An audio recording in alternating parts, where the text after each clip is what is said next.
Hi friends, welcome to రమ్యాచా YouTube channel. IPL 2024లో మొదటి క్వాలిఫైయర్లో సన్ రైజర్స్ హైదరాబాద్తో కోల్కతా నైట్ రైడర్ అయితే ఢీ కొట్టిందని చెప్పుకోవచ్చు. ఈ మ్యాచ్లో వచ్చేసరికి కోల్కతా నైట్ రైడర్ అద్భుతమైన విజయంతో ఫైనల్కి అయితే దూసుకెళ్లడం జరిగింది. అయితే సన్ రైజర్స్ హైదరాబాద్ ఈ మ్యాచ్లో ఓడిపోవడానికి ప్రధానంగా కారణాలు ఏమున్నాయి, అదేవిధంగా కోల్కతా నైట్ రైడర్స్ బ్యాటర్లో ఎవరో అద్భుతంగా రాణించారు అనేది మ్యాచ్ గురించి పూర్తి రివ్యూ తెలుసుకునే ముందు మా ఛానల్ సబ్స్క్రైబ్ చేసుకోండి. పక్కన ఉన్న బెల్ ఐకాన్ మాత్రం అయితే క్లిక్ చేసి పెట్టుకోండి. ఫర్దర్గా మేము వీడియోలు అప్లోడ్ చేసినప్పుడు మీకు నోటిఫికేషన్ వస్తుంది.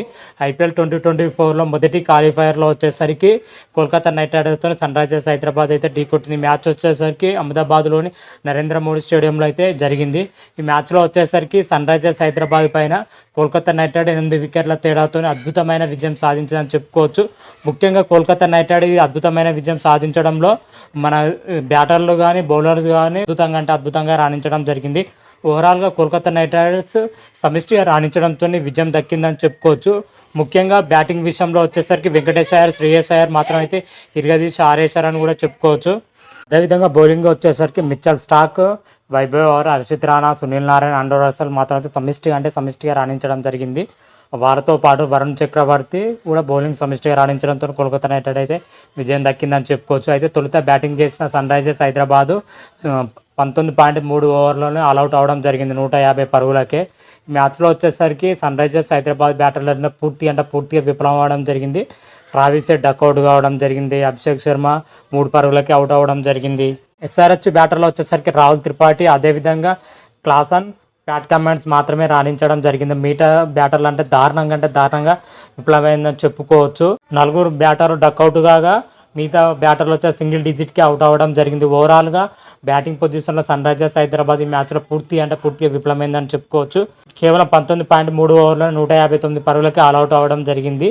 అనంతరం 160 పరుగుల లక్ష్యం దిగిన కోల్కతా నైట్ రైడర్ కేవలం 13.4 ఓవర్లోనే లక్ష్యాన్ని ఛేదించిందని కూడా చెప్పుకోవచ్చు. కోల్కతా బ్యాటర్లో వచ్చేసరికి అందరు బ్యాటర్స్ అద్భుతంగా రాణించడం జరిగింది. రెహమానుల్లా గుజ్బా వచ్చేసి 23 పరుగులు, సునీల్ నారాయణ్ 21 పరుగులతోని ఓపెనింగ్ పార్ట్నర్షిప్ అయితే బాగానే చేయడం జరిగింది. వీళ్ళిద్దరు కలిసే 45 పార్ట్నర్షిప్ చేయడం జరిగింది.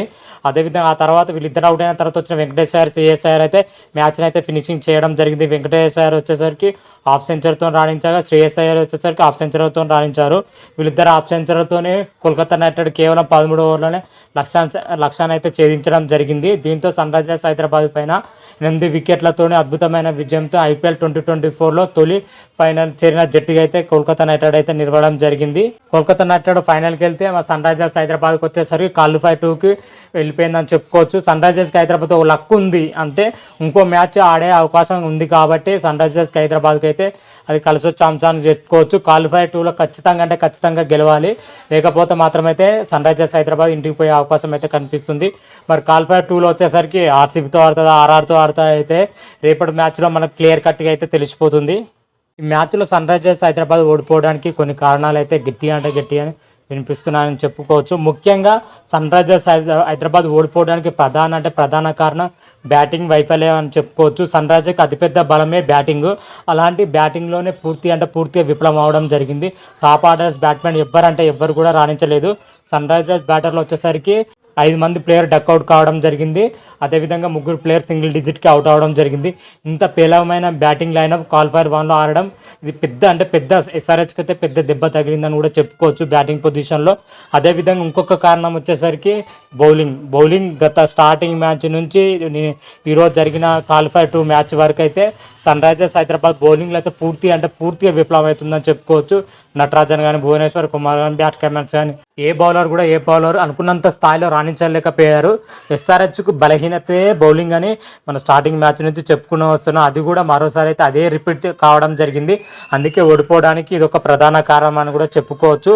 అయితే బ్యాటింగ్ పొజిషన్లో వచ్చేసరికి ట్రావిస్ హెడ్, అదేవిధంగా ఆండ్రూ క్లాసన్, అభిషేక్ శర్మ, నితీష్ కుమార్ రెడ్డి పైన ఎక్కువ ఆధారపడుతూ వస్తూనే ఉంది మన ఎస్ఆర్హెచ్. కాకపోతే ఇందులో వచ్చేసరికి క్లాసన్ మాత్రమే ఆడడం జరిగింది. మిగతా బ్యాటర్లు విఫలమవడంతోనే సన్ రైజర్స్ ఇంత దారుణంగా అయితే ఓడిపోవడానికి ప్రధానమైన కారణం అని చెప్పుకోవచ్చు. 3 బలమైన కారణాలు అయితే ఎస్ఆర్హెచ్కి అయితే ఓటమికి ప్రధాన కారణం అని చెప్పుకోవచ్చు. అదేవిధంగా ఫీల్డింగ్ వైఫల్యం చాలా చెత్తగా ఉందని చెప్పుకోవచ్చు. అదేవిధంగా మరొక కారణం చూసుకుంటే ప్యాట్ కమిన్స్ తీసుకున్న నిర్ణయాలపైన ఎస్ఆర్హెచ్ ఓటమికి ప్రధాన కారణం అని కూడా చెప్పుకోవచ్చు. ఎందుకంటే టాస్ గెలిచిన టీము బౌలింగ్ ఎంచుకుంటుంది అహ్మదాబాద్ పిచ్ పైన మాత్రం అయితే. ఎందుకంటే సెకండ్ ఇన్నింగ్స్లో బ్యాటింగ్ కొంచెం అనుకూలంగా ఉంటుంది, బౌలింగ్ చేయడానికి ఇబ్బంది పడతారని గత కొన్ని మ్యాచ్ల నుంచి మనం చెప్పుకుంటూనే వస్తున్నాం. అయినా కూడా ప్యాట్ కమిన్స్ వచ్చేసరికి మొదటగా బ్యాటింగ్ ఎంచుకోవడం జరిగింది. బ్యాటింగ్ ఎందుకు ఎంచుకున్నాడంటే మన వాళ్ళకు ఛేదించేయడంలో బ్యాటింగ్ ఇబ్బంది పడతారేమో కాబట్టి ప్యాట్ కమిన్స్ మాత్రం అయితే మొదటగా బ్యాటింగ్ ఎంచుకొని భారీ స్కోర్ చేద్దామనే ఉద్దేశంతో బ్యాటింగ్ ఎంచుకోవచ్చు. కానీ అది ప్లాన్ మాత్రం అయితే పూర్తిగా విఫలమైందని చెప్పుకోవచ్చు. అందుకే మా ప్యాట్ కమిన్స్ తీసుకున్న నిర్ణయాలతోనే సన్ రైజర్స్ ఓటమికి మరొక కారణం అని కూడా చెప్పుకోవచ్చు. అన్నిటి కారణాలతోనే సన్ రైజర్స్ హైదరాబాద్ ఓటమికి ప్రధానంగా 6 నుంచి 7 కారణాలు అయితే ఉండడం జరిగింది. మరి క్వాలిఫైర్ 2లో ఈ వైఫల్యాలు మాత్రమైతే అధిగమించకపోతే సన్ రైజర్స్ హైదరాబాద్ అయితే మరొకసారి అయితే ఓటమికి అయితే ఖరారు కావాల్సిందే అని చెప్పుకోవచ్చు. క్వాలిఫైర్ 2లో వచ్చేసరికి సన్ రైజర్స్ హైదరాబాద్ ముఖ్యంగా బ్యాటింగ్ పొజిషన్ అదేవిధంగా బౌలింగ్ పొజిషన్లో తప్పకుండా రాణించాలి. లేకపోతే మాత్రమైతే ఓడిపోయే అవకాశాలు గట్టిగానే కనిపిస్తున్నాయి. మరి క్వాలిఫైర్ 2లో సన్ రైజర్స్ హైదరాబాద్ ఎలా ఆడుతుంది, ఏ విధంగా ఆడుతుంది అనేది నెక్స్ట్ వీడియోలో మనకు క్లియర్ కట్గా అయితే తెలుసుకుందాం. అంతవరకు మీకు ఈ వీడియో కానీ నచ్చినట్టయితే లైక్ చేయండి, షేర్ చేయండి. మరిన్ని వీడియోల కోసం మా ఛానల్ సబ్స్క్రైబ్ చేసుకోండి.